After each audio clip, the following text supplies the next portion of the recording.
Suffering and Consolation, a tract by Charles Haddon Spurgeon, who lived between 1834 and 1892. As the sufferings of Christ abound in us, so the consolations of Christ abound. Here is a blessed proportion. God always keeps a pair of scales. In this side he puts his people's trials, and in that he puts their consolations. When the scale of trial is nearly empty, you will always find the scale of consolation in nearly the same condition. And when the scale of trials is full, you will find the scale of consolation just as heavy. For as the sufferings of Christ abound in us, even so shall consolation abound by Christ. This is a matter of pure experience. Oh, it is mysterious that when the black clouds gather most, the light within us is always the brightest. When the light lowers and the tempest is coming on, the heavenly captain is always closest to his crew. It is a blessed thing when we are most cast down. Then it is that we are most lifted up by the consolations of Christ. Trials make more room for consolation. There is nothing that makes a man have a big heart like a great trial. I always find that little miserable people, whose hearts are about the size of a grain of mustard seed, never have had much to try them. I have found that those people who have no sympathy for their fellows, who never weep for the sorrows of others, very seldom have had any woes of their own. Great hearts can only be made by great troubles. The spade of trouble digs the reservoir of comfort deeper and makes more room for consolation. God comes into our heart. He finds it full. He begins to break our comforts and to make it empty. Then there is more room for grace. The humbler a man lies, the more comfort he will always have. I recollect walking with a plowman one day, a man who was deeply taught, although he was a plowman, and really, plowmen would make a great deal better preachers than many college gentlemen. And he said to me, "Depend on it, if you or I ever get 1 inch above the ground, we shall get just that inch too high." I believe it is true, for the lower we lie, the nearer to the ground we are. The more our troubles humble us, the more fit we are to receive comfort. And God always gives us comfort when we are most fit for it. That is one reason why consolations increase in the same ratio as our trials. Then trouble exercises our graces, and the very exercise of our graces tends to make us more comfortable and happy. Where showers fall most, there the grass is greenest. I suppose the fogs and mists of Ireland make it the Emerald Isle, and wherever you find great fogs of trouble and mists of sorrow, you always find emerald green hearts, full of the beautiful verdure of the comfort and love of God. O Christian, do not thou be saying, "Where are the swallows gone? They are gone, they are dead." They are not dead. They have skimmed the purple sea and gone to a far-off land, but they will be back again by and by. Child of God, say not the flowers are dead. Say not the winter has killed them and they are gone. No, though winter hath coated them with the ermine of its snow, they will put up their heads again and will be alive very soon. Say not, child of God, that the sun is quenched because the cloud hath hidden it.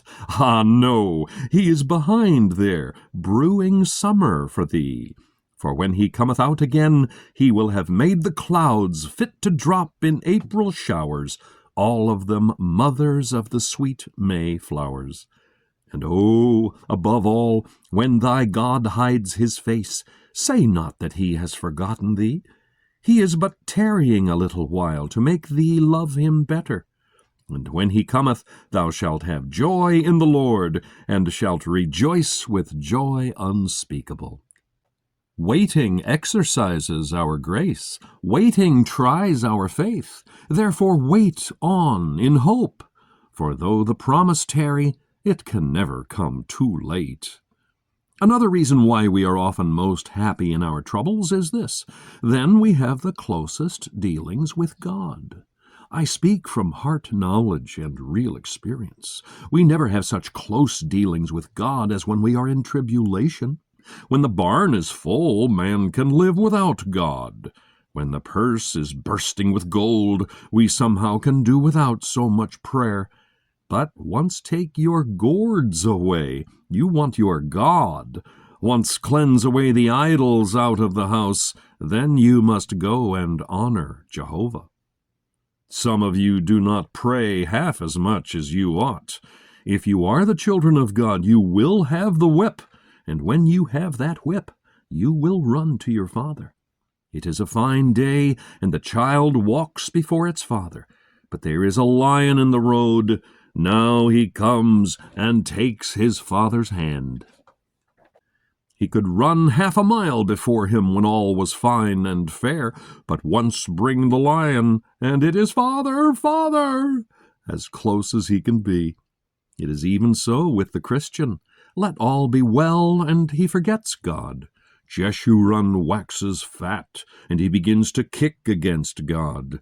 But take away his hopes, blast his joys, let the infant lie in the coffin, let the crops be blasted, let the herd be cut off from the stall, let the husband's broad shoulder lie in the grave, let the children be fatherless, then it is that God is a God indeed.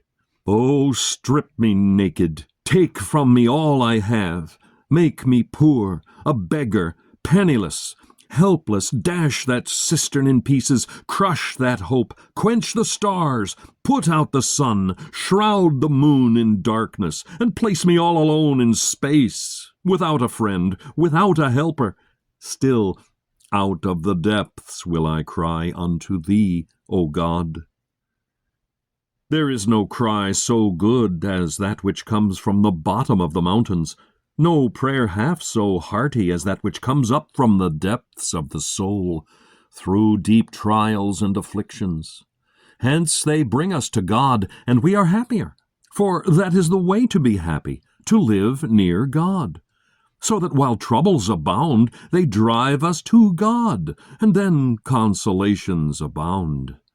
Some people call troubles weights. Verily they are so. A ship that has large sails and a fair wind needs ballast. Troubles are the ballast of a believer.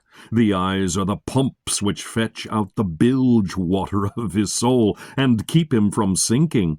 But if trials be weights, I will tell you of a happy secret. There is such a thing as making a weight lift you. If I have a weight chained to me, it keeps me down. But give me pulleys and certain appliances, and I can make it lift me up. Yes, there is such a thing as making troubles raise me towards heaven. A gentleman once asked a friend concerning a beautiful horse of his feeding about in the pasture with a clog on his foot, "Why do you clog such a noble animal?" "Sir," said he, "I would a great deal sooner clog him than lose him. He is given to leap hedges."